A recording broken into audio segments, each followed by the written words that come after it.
Hey guys, think your office job is a snooze fest? That your biggest hazard at work is a paper jam or a Wi-Fi connection that moves at the speed of a tired snail? You shuffle reports, you sit through meetings that absolutely could have been an email, and you watch the clock counting down the seconds to freedom. It's monotonous, it's dull, it's boring. But what if your 9 to 5 involved not just soul-crushing boredom, but also deadly diseases, lethal gases, and the secret ear of the most powerful person in the land? Today, we're digging up the most mind-numbingly dull yet secretly fascinating jobs in history. These are the roles that sound like a complete nightmare, but were actually packed with hidden power, unthinkable risks, and shocking importance. These jobs will make you thank your lucky stars for your quarterly review. From royal toilet attendants who could shape kingdoms to human alarm clocks who kept the gears of industry turning, these professions proved that in history, boring was rarely just boring. It was often a matter of life, death, and legacy. Number 1. The groom of the stool, the ultimate power behind the throne. Let's start in the opulent yet notoriously unhygienic courts of Tudor and Stuart England. Imagine you're applying for a job at the royal palace.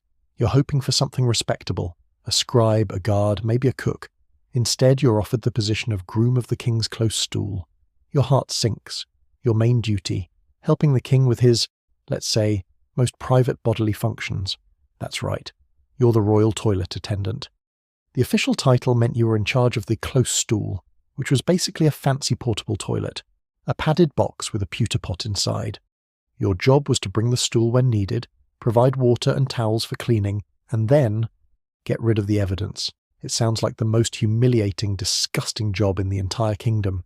But here's the twist. The groom of the stool wasn't a position of shame. It was one of the most coveted and powerful roles you could get. Why? Because of one simple, undeniable fact: access. While dukes, earls, and foreign ambassadors schemed for just a moment of the king's time, the groom of the stool had his undivided attention, multiple times a day. You were there in the king's most vulnerable moments, in the quiet of his private chambers, far from the prying ears of the court. This unparalleled intimacy bred incredible trust. The king would confide in his groom, sharing state secrets, personal anxieties, and political strategies. The groom became the monarch's closest confidant, the one friend who knew everything. This secret knowledge made the groom of the stool a man to be feared and respected. Courtiers would bribe you, beg you, and flatter you just to pass a message to the king or put in a good word. The role evolved way beyond toilet duty. Under King Henry VII, the groom of the stool became a powerful financial officer, managing the king's private money and influencing national fiscal policy. During Henry VIII's reign, it expanded even further. The groom managed the other men serving in the king's private rooms, oversaw the royal wardrobe, and even controlled the dry stamp, a replica of the king's signature used on official documents. Think about that. The man in charge of the royal toilet also had the power to sign laws. The perks were incredible. You got the king's old clothes, garments made of the finest silks and furs worth a fortune. You were given rooms in every palace the king lived in. You were, for all intents and purposes, a member of the king's inner circle. So while the job description might sound like a nightmare, the reality was a dream of power and influence. It proves that in the Game of Thrones, sometimes the path to power is through the royal bathroom. The role was finally and formally abolished by King Edward VII in 1901, bringing an end to a job that was anything but boring after its influence had already been fading for years. Number 2. The gong farmer, guardian of urban health. If you thought the groom of the stool had it bad, let's leave the palace and head to the stinking streets of Tudor London. Before modern sewers, cities were literally drowning in their own waste. Every household had a cesspit, basically a giant hole that collected all the human excrement. When those pits filled up, someone had to empty them. That someone was the gong farmer. The name itself is a historical euphemism. Gong was Old English for to go, and it came to refer to both the privy and its contents. So a gong farmer was, quite literally, a poop farmer. Their job was monotonous, repetitive, and unimaginably disgusting. It's widely considered one of the worst jobs in history. Here was the nightly grind.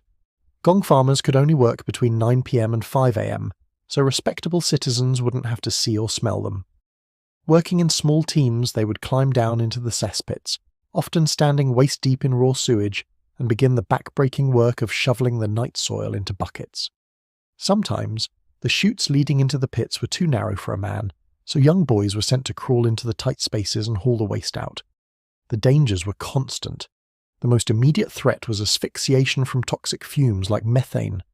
With no ventilation, a gong farmer could be overcome and suffocate in minutes. Then there was the risk of drowning.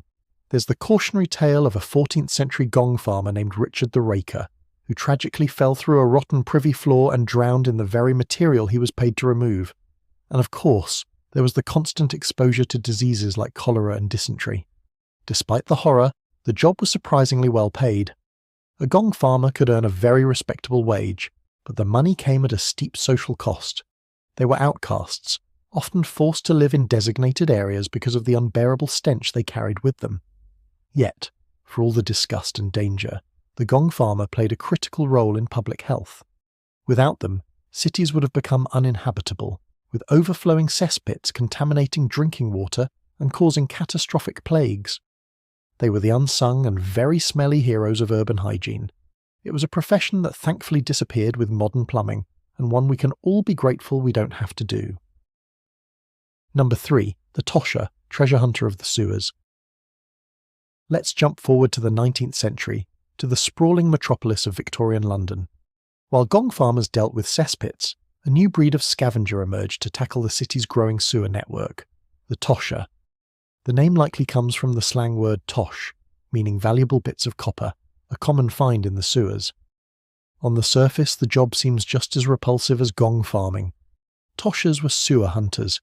They'd enter London's vast labyrinthine sewer system at low tide, wading through filth and darkness in search of treasure. Their uniform was a long, greasy coat with huge pockets, canvas trousers, and sturdy boots. They carried a long pole to feel their way through the murky water, and a lantern to light the oppressive dark. They were looking for anything that might have been washed down the drains: coins, jewellery, scrap metal, silverware, anything that could be sold. A successful tosher in the 1840s could make a surprisingly good living, earning more than many skilled workers. For the city's poor, it was a tempting prospect. But that promise of treasure came with a host of lethal risks that made every trip a gamble with death. The sewer network was a maze. Getting lost was a real danger. If your lantern went out, you could wander for miles in total darkness until you collapsed. The brickwork of older sewers could crumble, burying a tosher alive. Then there was the water itself. Sluice gates could open without warning, sending a torrent of water rushing through the tunnels, easily sweeping a man off his feet to his death. Pockets of foul air, noxious gases like methane, could cause instant suffocation. And of course, there were the rats. Swarms of them. Legends told of giant, ferocious rats that would attack anyone who invaded their territory. Stories circulated about a mythical queen rat who could appear as a beautiful woman to lure a tosher to his doom.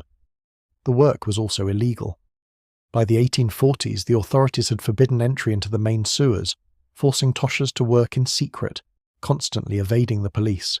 They worked in small gangs for safety, watching each other's backs in the darkness. They were a unique blend of sanitation worker and treasure hunter, their monotonous search for valuables punctuated by moments of sheer terror. Number 4. The leech collector, a bloody business. If wading through human waste isn't for you, how about a job in the medical field? Let's stick with the 19th century, when medicine was a strange mix of new science and old superstition. One of the most popular treatments for almost anything was bloodletting, and the preferred tool for the job was the medicinal leech. This created a massive demand, and where there's demand, a new profession is born, the leech collector. This job sounds deceptively simple. You just go out to ponds and marshes and collect leeches. The monotony of roaming from one muddy pond to another might seem dull, but the method of collection was anything but. Leech collectors were often poor women, and they had two ways of gathering their wriggly, blood-sucking harvest. The first was to use old horses, wading them into the water and letting the leeches attach to their legs. But horses were expensive. The more common method was for the collectors to use their own bodies as bait. They would wade into the murky water, skirts hitched up, and just wait for the leeches to latch onto their bare legs. The collector had to let the leech suck for about 20 minutes until it was full and easier to pull off. The physical toll was brutal, A single leech bite could bleed for up to 10 hours because of the anticoagulant leech's release. Collectors ran the risk of significant blood loss over a day's work, and the open wounds were highly susceptible to infection from the dirty water. It was a job that literally drained the life out of you. The work was also seasonal, meaning collectors had to endure long periods with no income. Despite the gruesome work, the leech trade was a booming industry. In the 1830s, France was importing around 42 million leeches a year. St. Thomas's Hospital in London used over 50,000 leeches in 1822 alone. The leech collector was an essential, if bloody, cog in the 19th century medical machine. The poet William Wordsworth even wrote about the profession, describing the leech gatherer as old and poor and his work as hazardous and wearisome. As medicine moved on from bloodletting and wild leech populations dwindled, the profession slowly faded away. Number 5.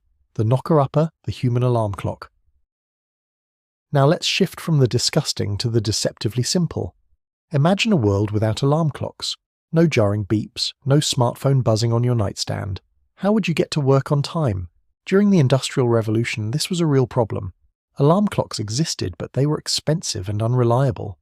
For factory workers with strict early morning shifts, being late could get you fired. The solution was brilliantly low-tech. The knocker-upper. This was a person whose entire job was to be a human alarm clock. For a few pence a week, a knocker-upper would walk the dark early morning streets and wake their clients up. The profession was especially common in the industrial towns of northern England, like Manchester. Their methods were varied. For ground floor windows, they'd use a heavy stick to rap loudly. For higher floors, they used long bamboo poles to tap on bedroom windows. One of the most charming methods was using a pea shooter to fire dried peas at the window pane, a surprisingly gentle way to be woken up. A good knocker-upper was persistent. They wouldn't just tap and leave, they would wait for a sign that the client was awake, like a lit candle in the window. This simple job was crucial to the Industrial Revolution. Without them, factories would have struggled with tardiness, disrupting the entire economic engine of the era. They were the unsung heroes who literally got the workforce moving every single day. The job was often done by elderly men and women, or even police constables looking to supplement their pay. In some mining towns, houses even had small slate boards outside where miners would write the time they needed to be woken up. The profession lasted well into the 20th century, only dying out in the 1940s and 50s as alarm clocks became cheap and reliable. It's a perfect example of a job that seems completely monotonous, walking the same route, tapping the same windows day after day, but was an indispensable service that kept the wheels of industry turning. From the secret corridors of royal power to the festering sewers of London, it's clear that history's most monotonous jobs were often the most vital, dangerous, and downright bizarre. The groom of the stool traded dignity for power, the gong farmer risked his life for public health, and the knocker-upper kept the modern world on schedule. These roles show us that the work a society deems too boring or too disgusting is often the very work that holds it all together. So the next time you're feeling bored at your desk, just remember, at least you don't have to worry about drowning in sewage or using your own legs as leech bait. What do you think is the worst job in history? Let us know in the comments. And if you enjoyed this trip into the weird world of work, be sure to subscribe and turn on notifications so you don't miss our next dive into the fascinating corners of the past. Thanks for watching.